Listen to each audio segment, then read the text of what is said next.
And now we're going to get started with our next panel, chaired by Middle East Forum Director of Research, Jonathan Spire. Iran's success at destabilizing the region and how to respond. This panel will answer the following questions, or attempt to answer the following questions. How can the West effectively combat Iran's proxy militias, counter its nuclear ambitions, and exploit the regime's internal vulnerabilities? Jonathan and his panelists will examine the current internal situation in Iran, Iran's regional strategy, Tehran's regional proxies, including Hezbollah, and how the West can develop a coherent strategy to contain and roll back Iran. Jonathan? Thank you, Greg.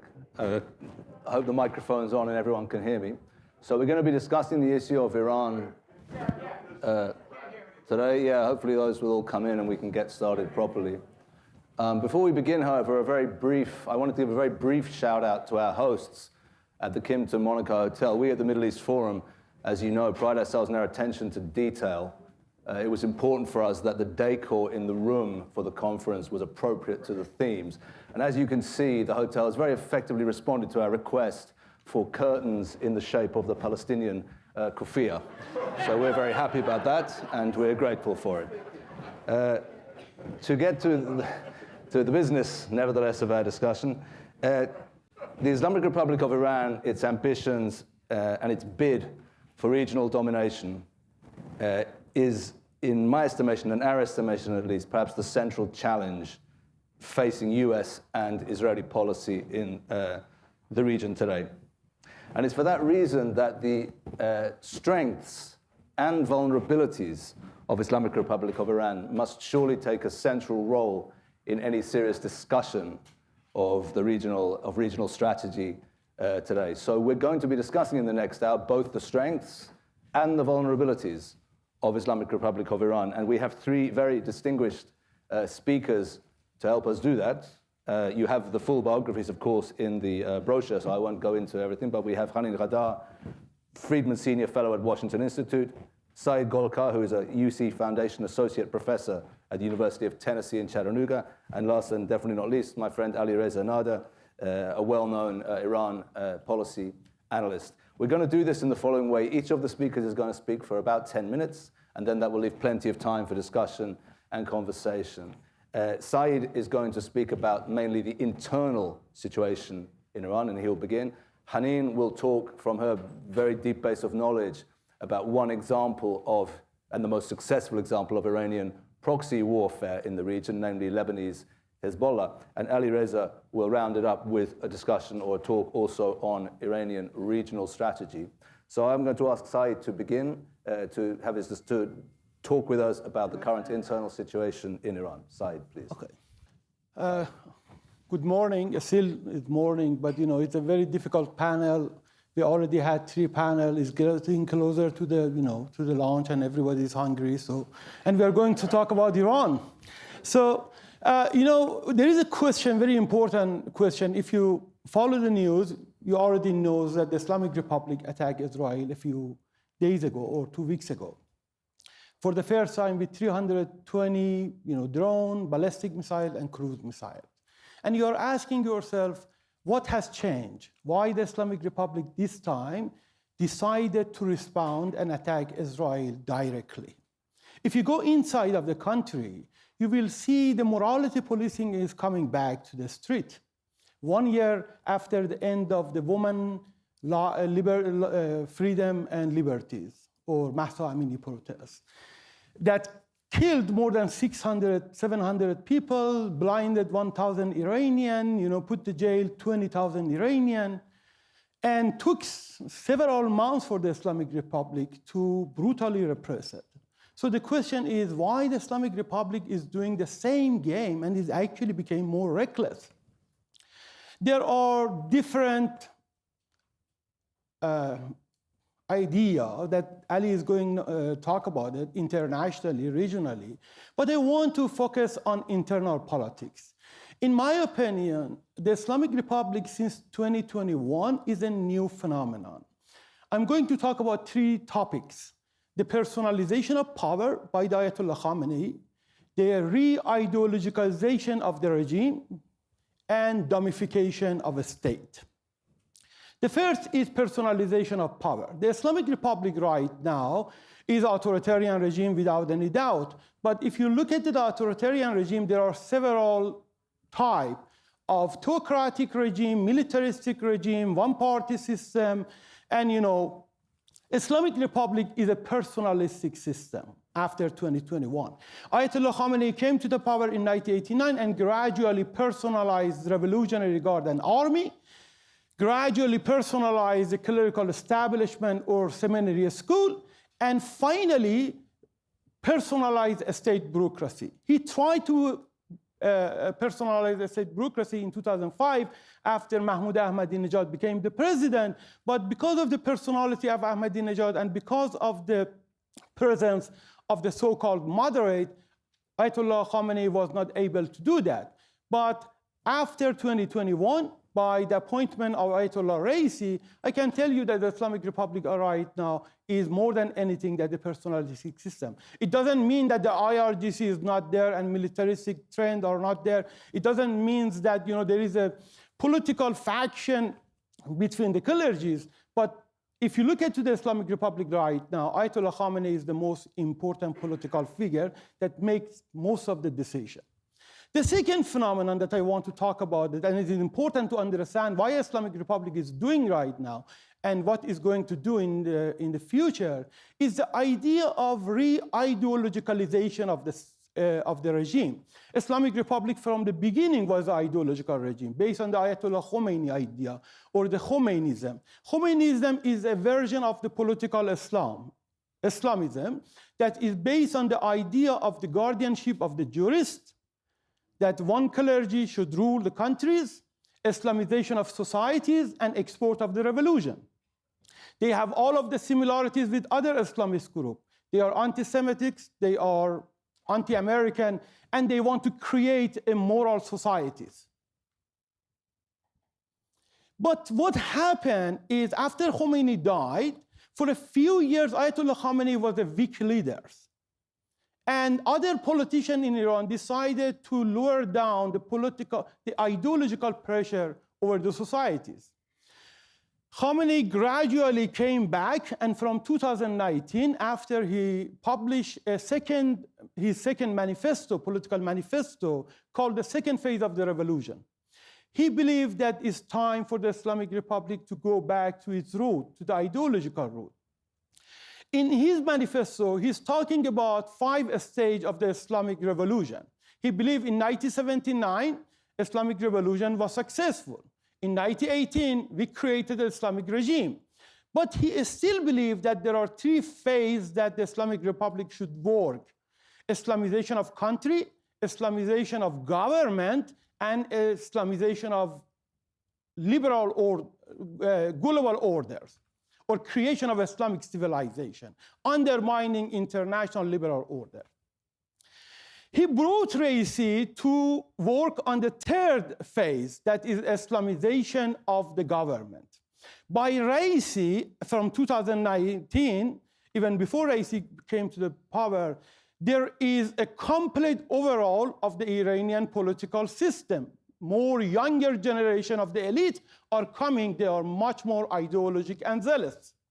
Just to give you an example, compare Jawad Zarif as the Iran foreign minister with Amir Abdullahian, the new one. More ideologic. Zarif is the Satan, there is no doubt about it, but at least he was able to speak English. Raisi, the new Iran new foreign minister, is not able even to speak Farsi. The 3rd trend that I want to talk about, and it's very important to understand the Islamic Republic right now, what I call it dumbification of a state. A state became dumber and dumber. Why? Very basically, when you have a personalistic system, you try to promote the more royal people, people who are loyal to you. You don't care about, expertise. You just think about the ideological commitment. And by bringing all of these ideological younger generation zealous people to the state, you are making your state less or more ineffective. States are not able to understand what the problem is or how to deal it. There is a cognitive problem. You know, we have a lot of problem in Iran, including economic problem, including high employment, including, you know, but the state prefer to go for the moral policing and beat the woman because they don't have a hijab. Internationally, we have a lot of problem, but the state decided to attack Israel. So if you want to understand the Islamic right now, you have to remember, we are dealing with the new Iran since 2021. This new Islamic Republic in Iran, there is a difference between Iran and the Islamic Republic. This regime in Iran is more dumb, less rational, and more reckless. This is a characteristic of all of the personalistic system. Personalistic system in authoritarian, among authoritarian regime are most corrupted and most prone to the conflict. They go more to the conflict, they try to create crisis. If you want to understand the Islamic Republic, you have to understand Ayatollah Khamenei and his ideology. Ayatollah Khamenei don't see Iran as a nation state. Don't make a mistake to think Islamic Republic is a rational actor. Islamic Republic and Ayatollah Khamenei is an ideological person who believes to the idea of Imam and Ummat. For him, Hezbollah in Lebanon are much more important than, for example, Sunni people in Baluchistan or Arab people in Khuzestan. For Ayatollah Khamenei, creation of this Islamic civilization from Pachanar in Pakistan to Hazara in Afghanistan to go to the Lebanon and the Houthi are more important than the national interests of the Iranian people. He has what I call it a theological rationalities. It's very different with instrumental or self-centered rationalities that we are familiar in the West. You try to get to the point as fast as you can with less expense. For the theological rationalities, the target is much more important. Creation an Islamic countries, creation an Islamic government, and creation an Islamic international order. I think that sets us up nicely also for Hanin's discussion of Lebanese Hezbollah as an example of precisely the Iranian strategy, which Saeid has just outlined for us. So Hanin, please. Thank you very much, and that was great. I always learn from your interventions, and it's good to go from what you said on Khomeini and Hezbollah to Lebanon and Lebanese Hezbollah. I come from Lebanon, from the south of Lebanon. I have seen serious changes as Iran priorities has changed. Hezbollah itself has changed drastically throughout the years, 82, 2000, 2006, and today. There have been several steps. Before we talk a little bit about what's happening now and why Hezbollah is reacting the way it's reacting today, we need to understand these shifts. And the shifts basically, let me first say that Hezbollah is not, I don't see Hezbollah as a proxy. I know that everybody likes to refer to Hezbollah as the most successful proxy of the Iranians. I don't see Hezbollah as a proxy. Everyone else is a proxy, a client, you name it, whatever you want. Hezbollah is part, an original structural part of the IRGC Quds force. They are part of it. They are Lebanese, but it doesn't really matter. As the IRGC Quds force, which is the regional force of the IRGC, Hezbollah is the most important element of it. They are not a proxy, so the decision maker comes, yes, from Khamenei and the IRGC, but they are part of the system that makes these decisions. So it's not like Hezbollah, whether Hezbollah has its own independence or not, how Hezbollah is connected to the others. You can ask these questions about the Iraqi militias, about the Syrian Hezbollah, about Hamas. There are a lot of leeways here about how these proxies are connected to Iran, the Houthis, when and how, depending on the occasions. Hezbollah is not that. Hezbollah is part of the Quds force. And that has been manifested in many ways when the decision making has shifted, and this is also what made Hezbollah's priorities and mission change since, let's say, 2000, 2006 until today. In 82, 2000, and 2006, if you want me to refer to these events quickly, 82 is the Israeli invasion of Lebanon, kicking out the Palestinians and the establishment of Hezbollah afterwards, inheriting that kind of like resistance, liberating Palestine narrative.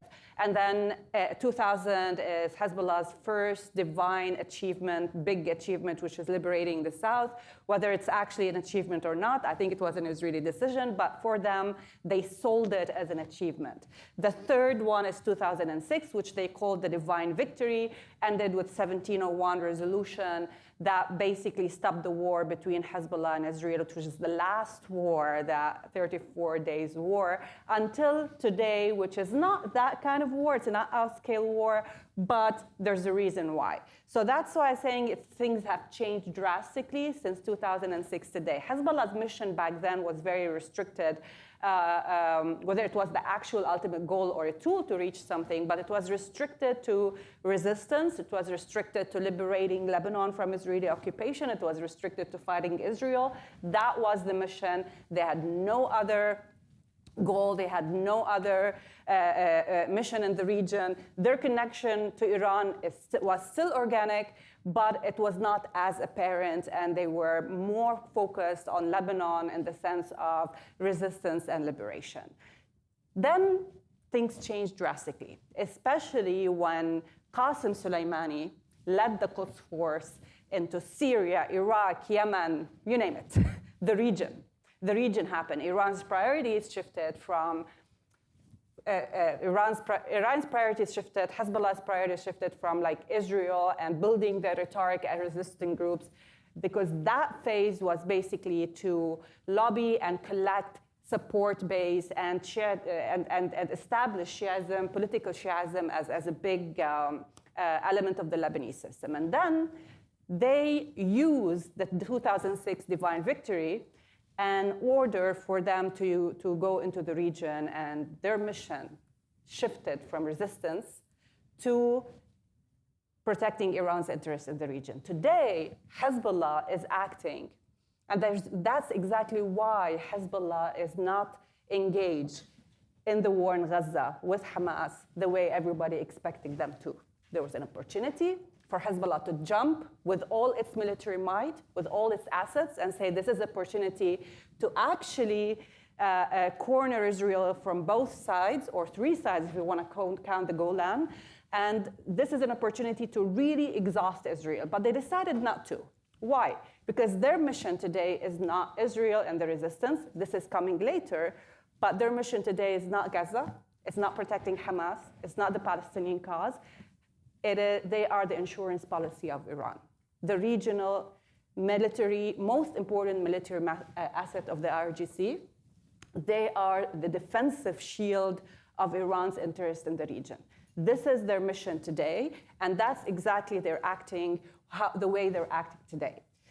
They will not waste their military assets on Hamas. These military assets are saved to protect Iran. Iran's nuclear weapon, if it gets hit, Iran's main interest in Iran and the region, and the survivability of the Iranian regime.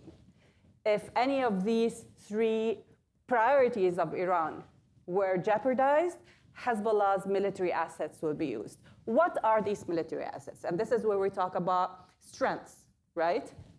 Strengths are Hezbollah's precision-guided missile system, which they haven't really used in this war.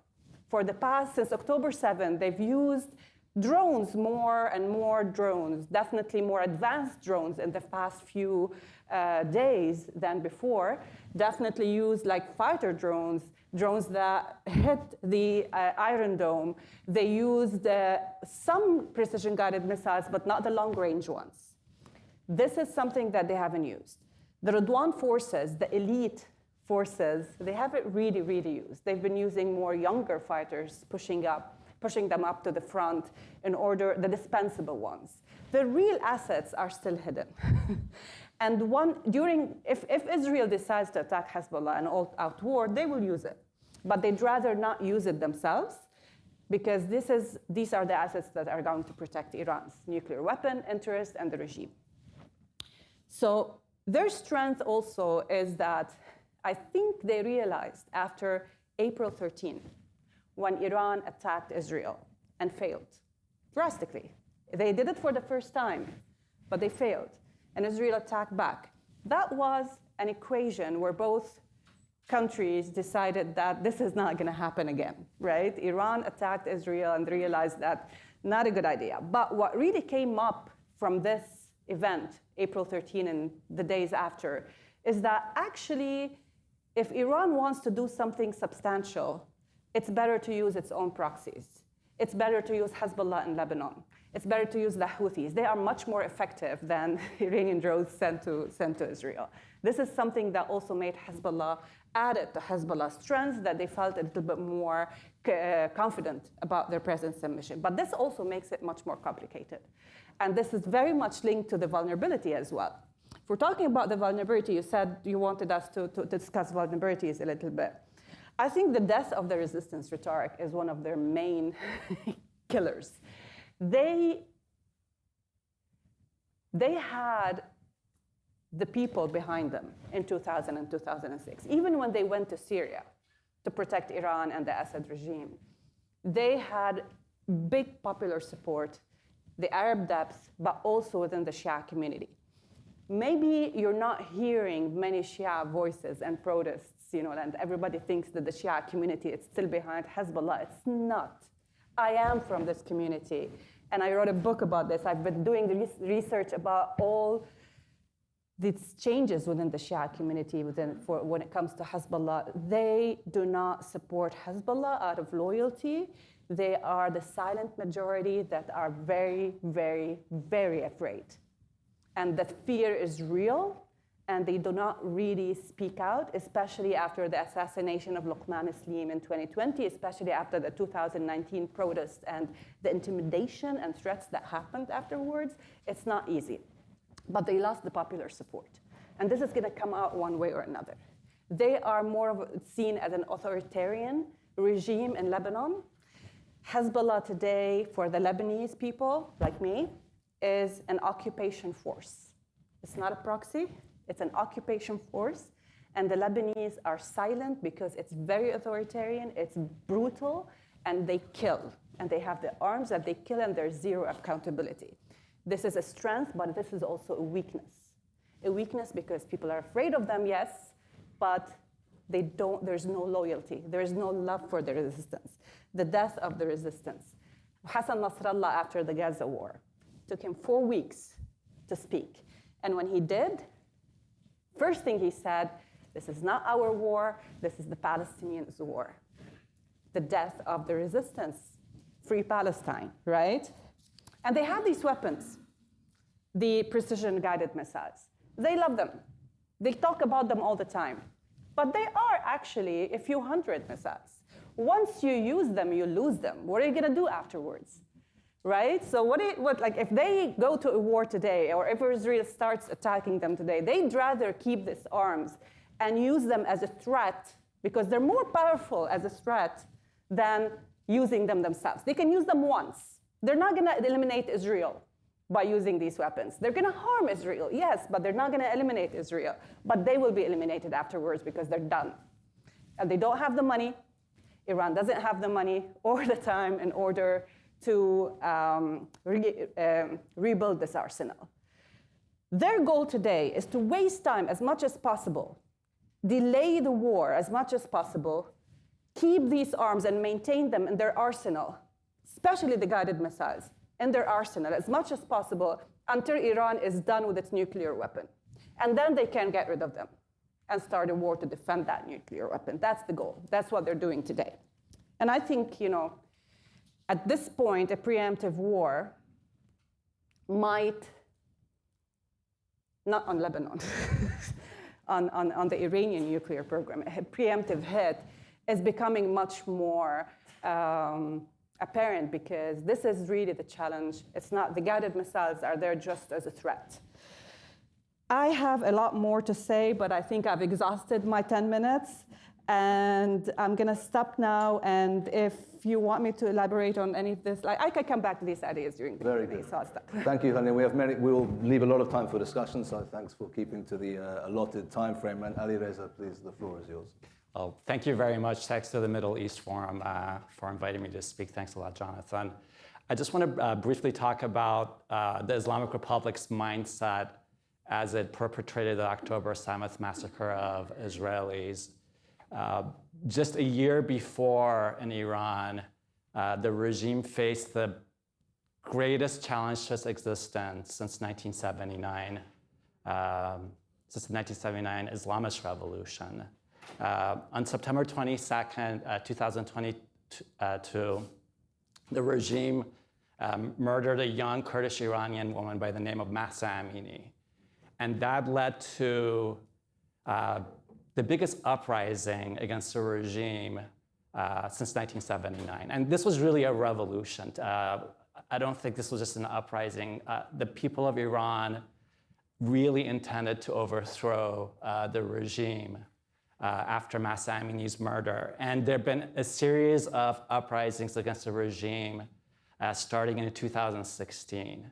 There was a very serious uprising against the regime in 2019 as well. And the regime was very worried it was going to be overthrown. Regime officials talked about it, their families talked about it.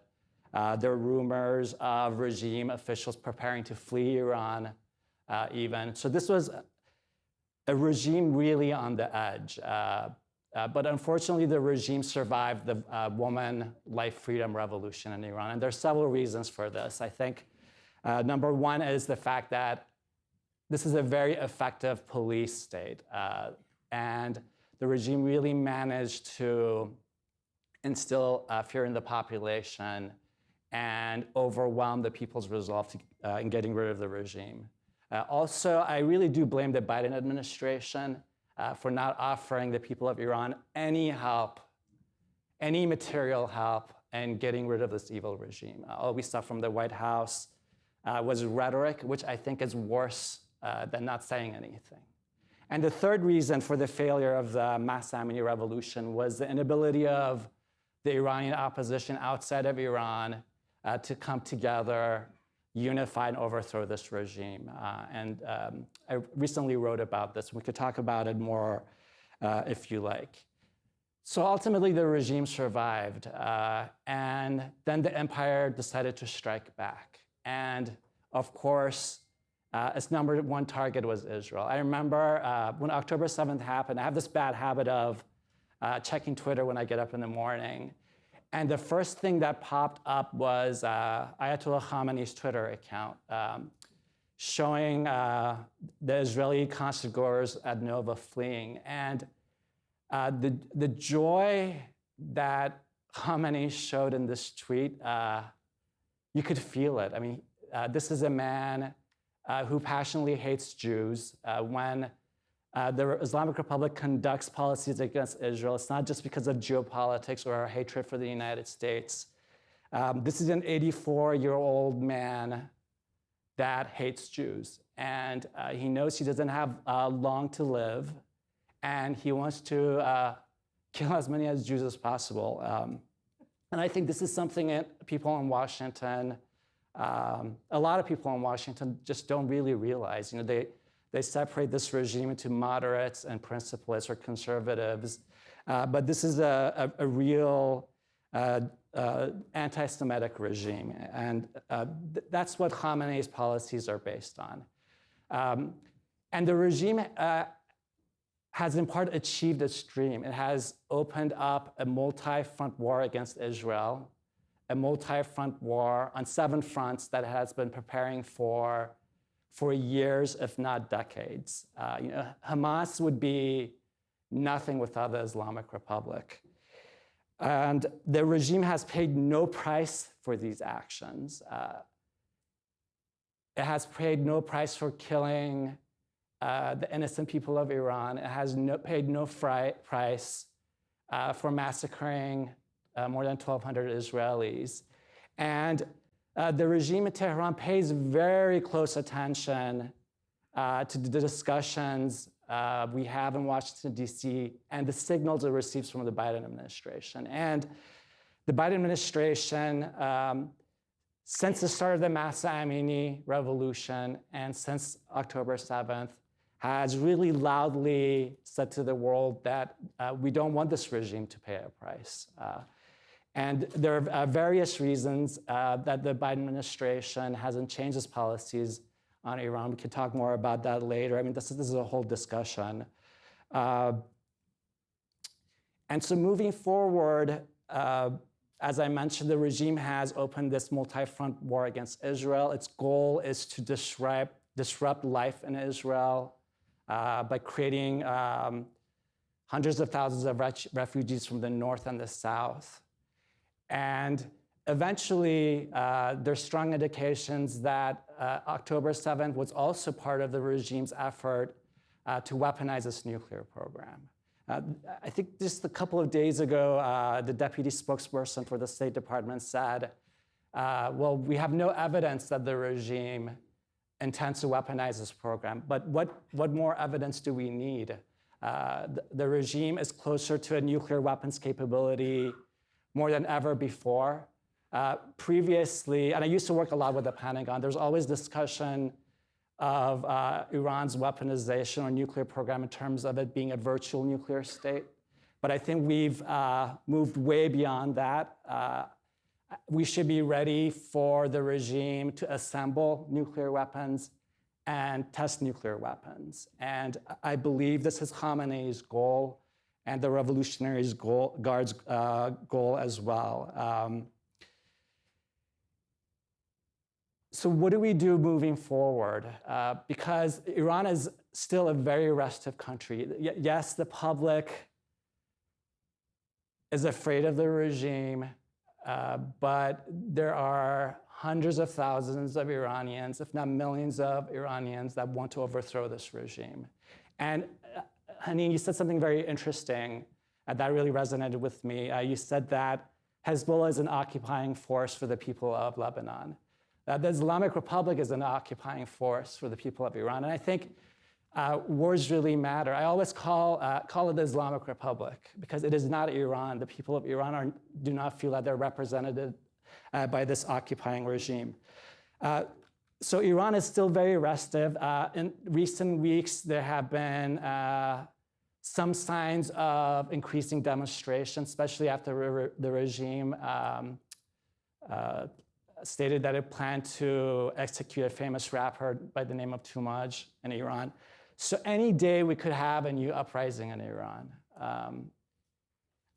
I find the failure of the Mahsa Amini revolution in Iran to overthrow the regime personally very heartbreaking, as do millions of Iranians. But this is a regime that's in the last phase of its life. It's very aggressive regionally. It's moving toward nuclear weapons.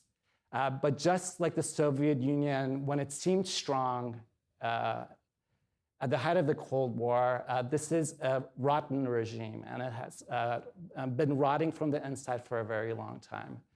And we Americans should really be prepared to put pressure on the US government the next time the people of Iran come into the streets. I personally have very little hope that we'll see change from the Biden administration, especially because of the personnel advising the president. They're very committed to the nuclear agreement, or JCPOA. If President Trump becomes president again, there is some hope that the Trump administration will again pursue a policy of maximum pressure against the Islamic Republic, which should be coupled with a policy of maximum support for the Iranian people. I think that's crucial, and we didn't see that as much in the last Trump administration. But also, we have to be careful. Ambassador Bolton mentioned this last night at the dinner, that there's a possibility that the Trump administration, being isolationist potentially in the future, more isolationist than the last time, will pursue a new nuclear agreement with the Islamic Republic, which would be really disastrous for US national security, for the people of the Middle East, and especially for the Iranian people. Thank you. Thanks, Ali Reza. sets us up nicely for the discussion. Let me just add, you said something very interesting, that certain people in the Biden administration advising on Iran appear to be still deeply committed to the JCPOA. And my impression, frankly, also is certain people advising the president on Iran appear to be deeply committed to the Islamic Republic of Iran also, and this is no less a problem. Okay, good. So let's move to our question period. And if you would like to direct your question to one of the speakers, please do so. If not, if you just want to throw it out there, that's okay as well. So I think a microphone is waiting for us, and we can go straight to it. Who would like to ask the question? Yes, over there, please. So my question, how really effective is Israel's war against Iran in Syria? Does it really push it back to what it wants to do, or is it just mowing the lawn? Where are we with that? How do you people feel about that? I can tell. You know, if you know Ayatollah Khamenei, one of his characteristics is being stubborn, very stubborn. You know, and I'm quoting somebody who knows Ayatollah Khamenei before he became even Iran president, before of the revolution. He described him as a stubborn, and he really is. And if you think about their mentality of the Imam, Ummat, martyrdom, Shahadat, you know, if the pressure is high, you get back a little bit and then come back to continue what you are doing. What we are seeing in the region from 1982, creation of Hezbollah, to now, you can see there are much more Shia militia around the region. There are much more support of the Islamic movement around the region. So you can say by now, all of this policy was not very effective. Maybe short term, yes, for 1 week, 2 weeks, withdraw, you know, all of this IRGC come in there, and then go back and start again. So we have to think about a policy that the solve the problem completely. You know, right now, just think we have a cancer, we have a patient with the cancer, and we are just putting the Band-Aid of any places that is bleeding. If you want to fix the problem, you have to deal with it with the root, trying to push. You know, I'm always saying that in 1979, Islamist genie came out of the bottle and destroying the whole Middle East and, you know, in the world. You have to push it back. And by pushing it back, you have to deal with the Islamic Republic. You know, you have to get rid of that. Haneen, would you like to add something on that? Or? Sure, I definitely agree with you on this. And I think it has been effective on some levels and ineffective on other levels. It has been effective on destroying the majority of Iran's and Hezbollah's military infrastructure in Syria. Like we're talking about weapons depots, military, convoys, especially going between Lebanon and Syria. So that's been effective tactically. On the long run, when it comes to, you know, like, did this derail Hezbollah's capability in Lebanon? Did this derail Hezbollah's capability in Syria? Not really. They continue to be the threat. So on the long run, yes, it weakened them. It definitely tactically weakened Hezbollah's military capabilities, Iran's military capabilities in the region, but it didn't really stop them. They continue to be a threat. I think at the end of the day, if this was the goal, to just like keep pushing them, then Israel probably succeeded. If the goal was to actually eliminate that threat, then it didn't. Depends on what the goal was. Yeah, if I can just add my 2 cents to that, absolutely. I mean, if we, you know, tactical success is tactical capacities without any question.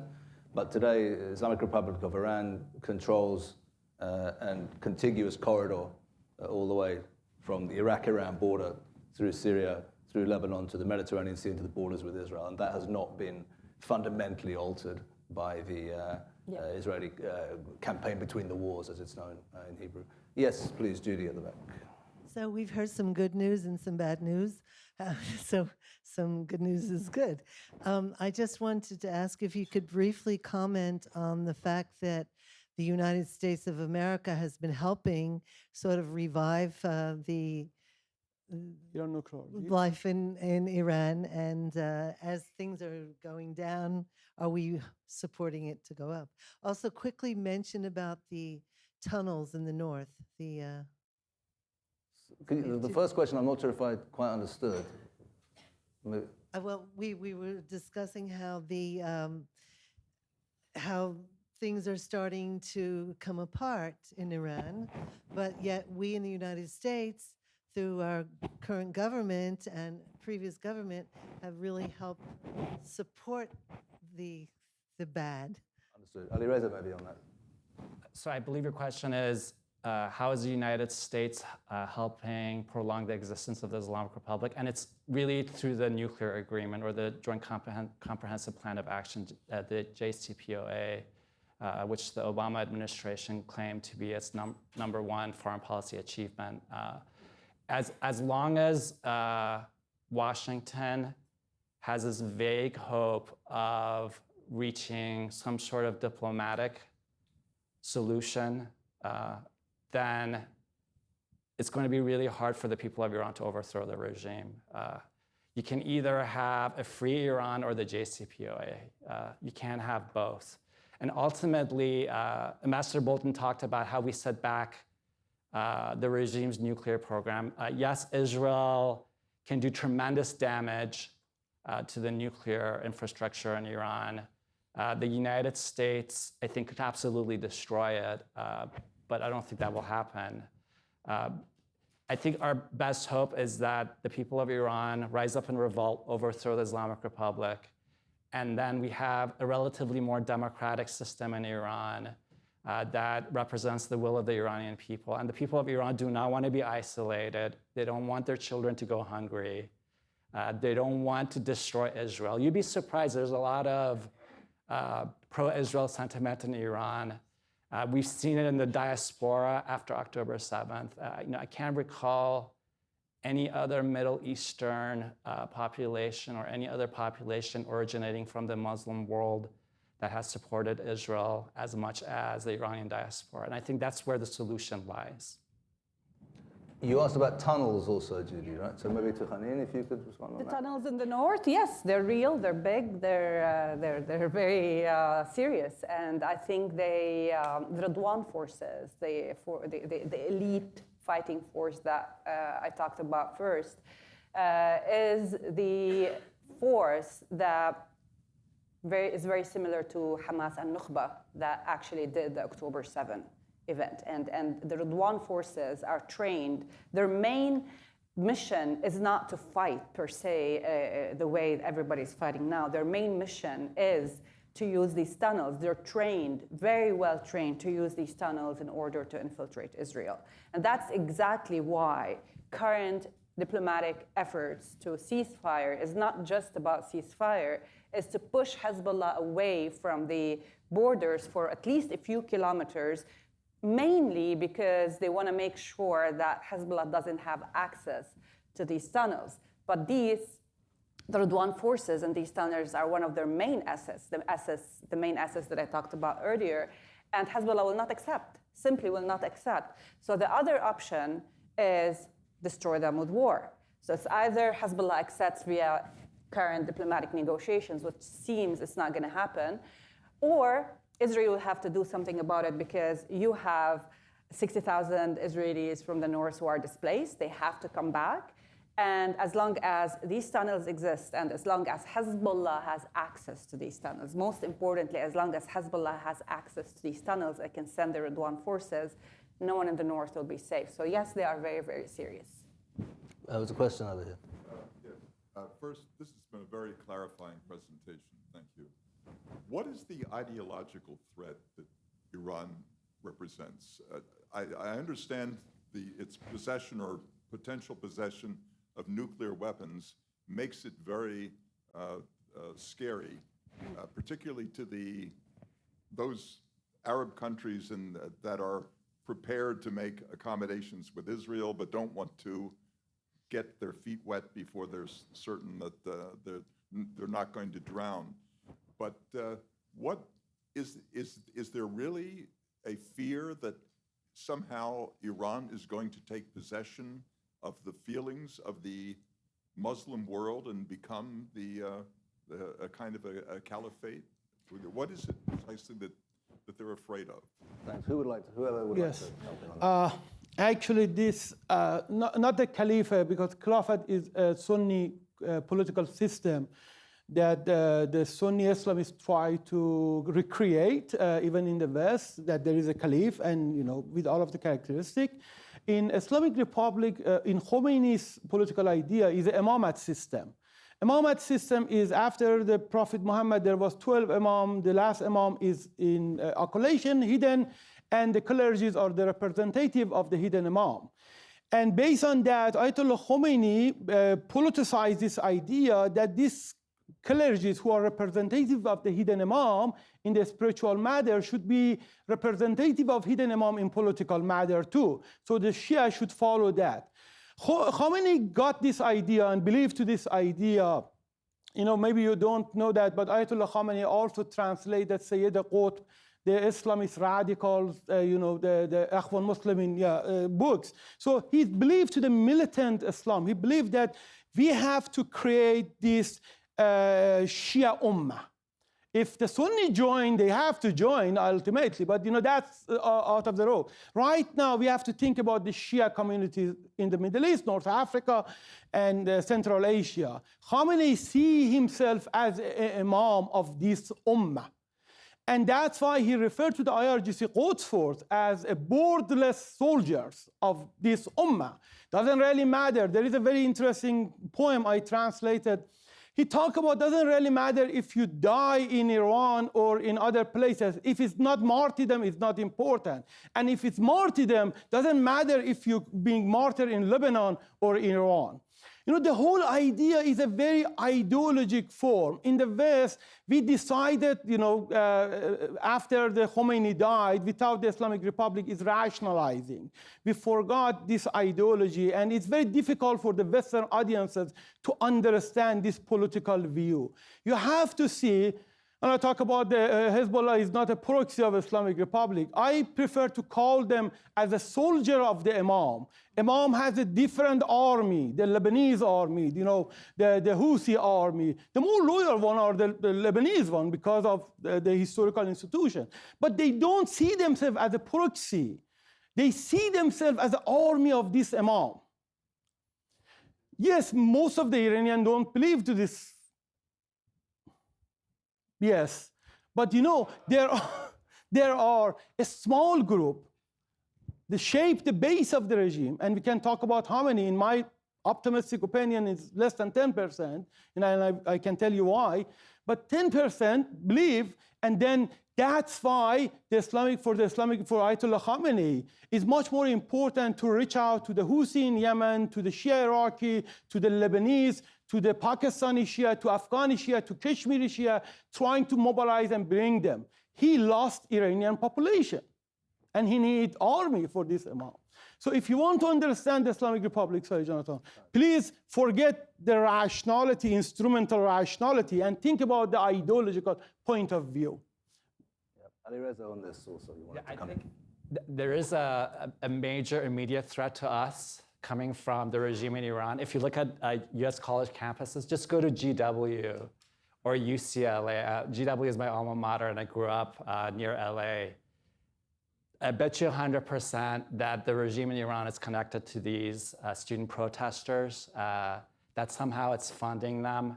The Islamic Republic has a pretty big lobby in the United States. We talk about the Russian or Chinese that work in the United States, but the Islamic Republic has very successfully managed to create a pretty effective network. There isn't one organization that lobbies for the Islamic Republic necessarily, but it's a group of people, and they've been active for many years.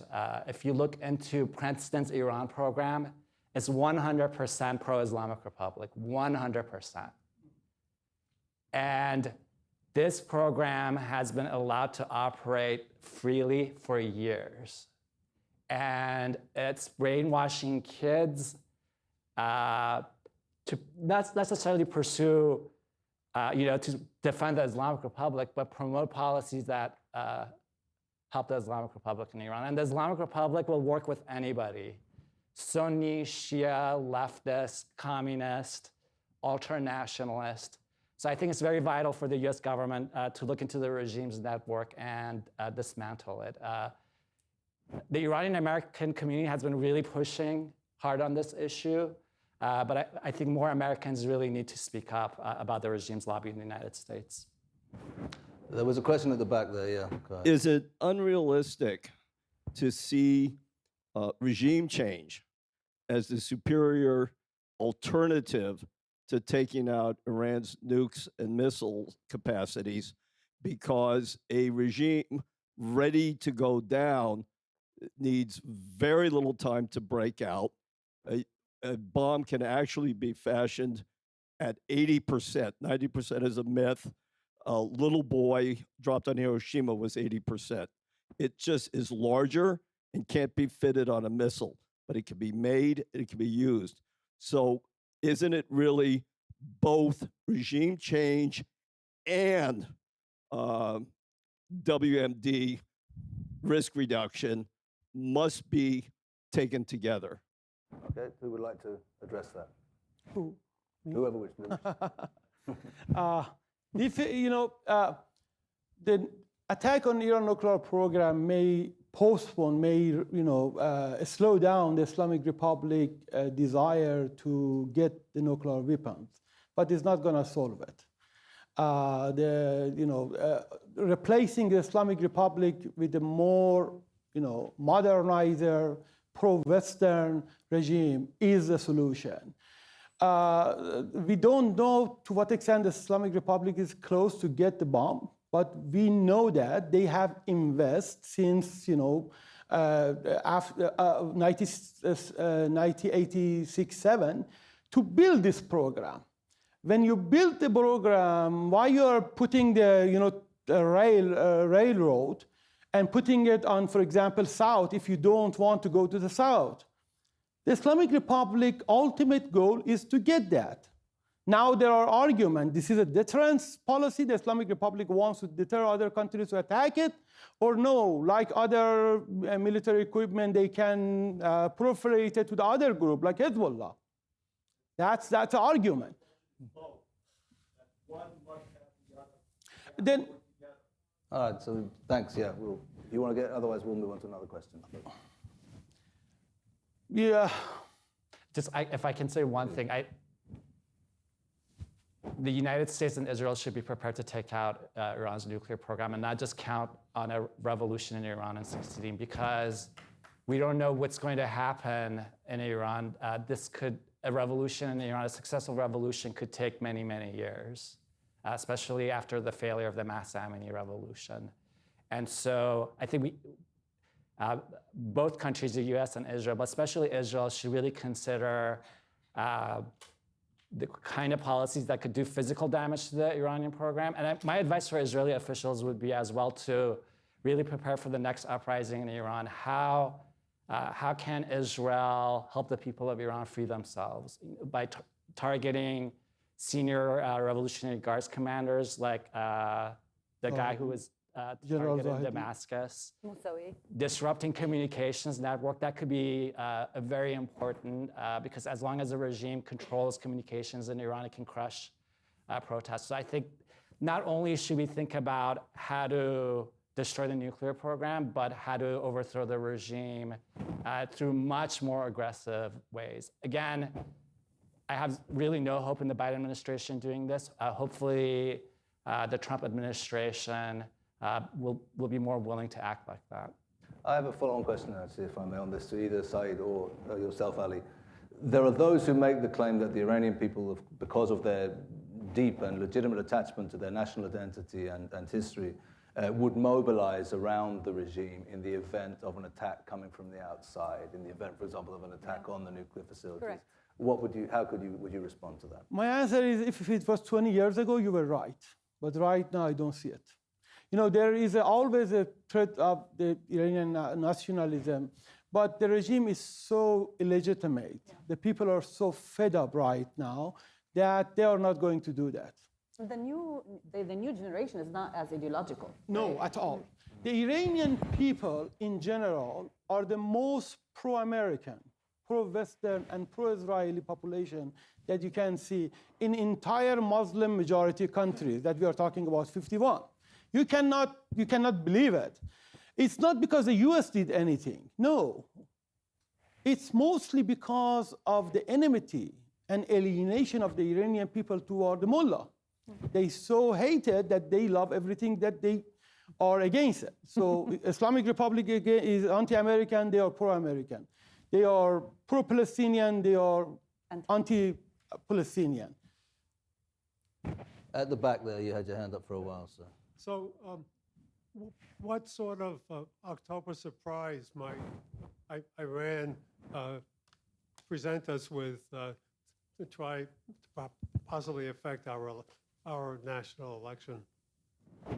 What might Iran come up with during the time of the US presidential election? Elia Reza. I think it's already doing it, frankly.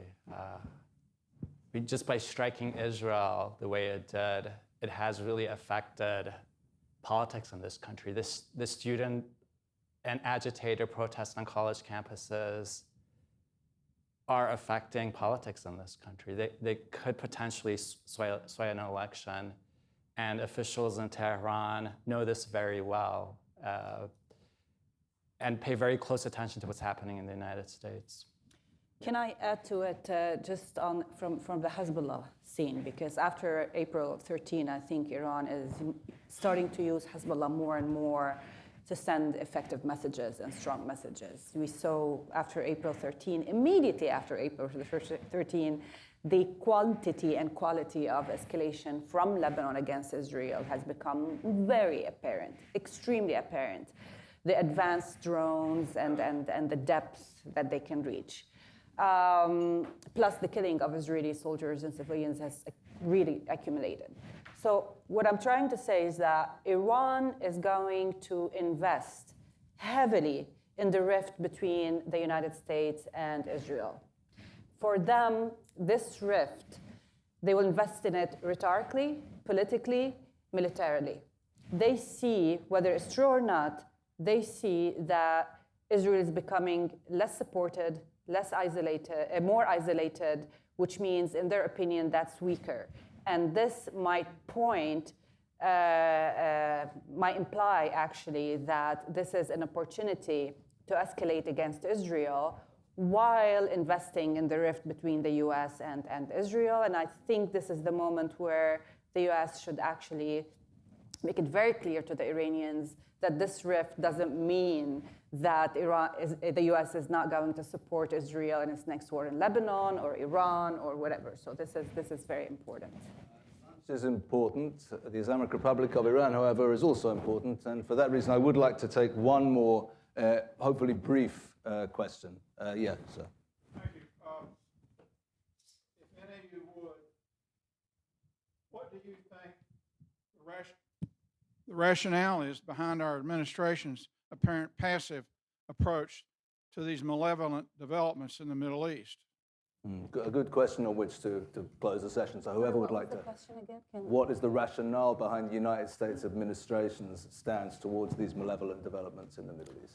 Why do you think there is a rationale behind it? Sorry, why do you assume there is a rationality here? Okay, just one thing, and I think I am sensing at least like more awareness and realization in the United States, whether current administration or former administration people, because really, since Obama through Trump until today, nobody really did anything to curb the proxies or the Iran's assets in the region. It's not about Democrats or Republicans. It's about a new shift and priorities for the Americans. Obama did a very bad thing with the Iran with the nuclear activity, but